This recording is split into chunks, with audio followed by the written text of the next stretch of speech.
Ihinguriro rya Buseko rihingura isima riri hagati mu mihana y'abenegihugu mu gisagara cyo ku mugwa mukuru w'intara ya Cibitoke mu Karurama.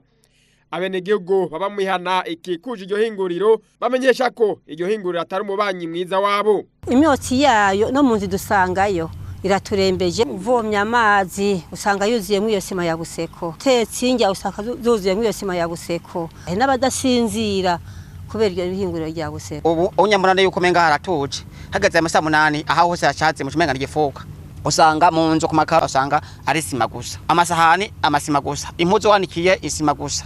Basha kuja mu kabare cya kwikwira agacupa ari karagura icupa rya mbere arurumura agafundikeza agashashibiza kwicupa kugira ngo amusima sima cyangwa bya byose ntibije mu icupa ry'inzoga kugira gacaningo. Basaba ko iryo hinguriro ryo kwimugwa. Bisaba leta byo kuri Buseko bayikure mu mazu y'abenegihugu, bayishire hano kure y'aya mazu y'abanyagihugu, urimo wose udashikira muri ya mazu y'abenegihugu.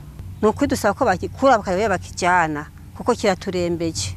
Babwire umukuru w'igihugu aribo kuntu yabigira. Abo nk'abategetsi bobora bukuntu bagegeza canke nimba bikunda bakabaha opportunity yo kugabanya imyotsi zirimo bitumuka, hanyuma bidakwiye naho bakaraba ikindi kintu coko kugira ngo amagara y'abantu akingirwe kandi inyungu zishira hamwe zubahirizwe. Muri kino gihe kandi basaba abajeje amagara y'abantu kuza gusuzuma ingaruka mbi zoba zimaze kwibonekeza ku magara yabo kubera ivyuka vy'iryo hinguriro. Kushikanje bw'amagara y'abantu boza bakagenzura bakaraba neza mbega abantu begereye ngaha bafise ingaruka cyahe, bagasuzwa mbega abana bavukira ngaha bavuka ameze gute, nta ngaruka buri kuritegereza umengo nubwo abanyagi bose bopfa arikisha muri kaguma ririho.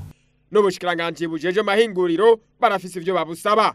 Kubushikiranganje bujeje amahinguriro ico nosaba nuko kimbere yuko baho uruhusha amashira hamwe aza gukora amahinguriro aza gukora bo bubanza bakayahereza amabwirizo angenderwako, mu gihe bidakunze bakayahereza handi hantu hitanguye ku buryo bw'uko abantu badashobora kubangamirwa ku rugero nkuru. Naye kukijanye nuko abenegihugu aribo bavogereye iryo hinguriro ko ariyo ryo bajyatanguye kuhaba imbere yuko igisagara caguka, uwo mwenegihugu avuga ati kari ubwa mbere ntabwo yari Buseko ari BTC abantu bari basanzwe bahaba bakebake, kariho kandi leta yemera ko abantu bagura amaparcelle kuko natanze amaparcelle nuko hari izi ko na Buseko itezwa kuhaba bari kushiraho rya barriere gakingira ihingurira gakingira n'abazohaba. Kuri ivyo vyose buramatari ntara ya Cibitoke Kareme Bizoza avuga ko ikibazo c'ihinguro rya Buseko kirengeye urwego rw'intara, ariko ayintara igeza nivyo abangombwa ko yimugwa, intara yiteguye gutanga ikibanza ryo kwimurirwamwo.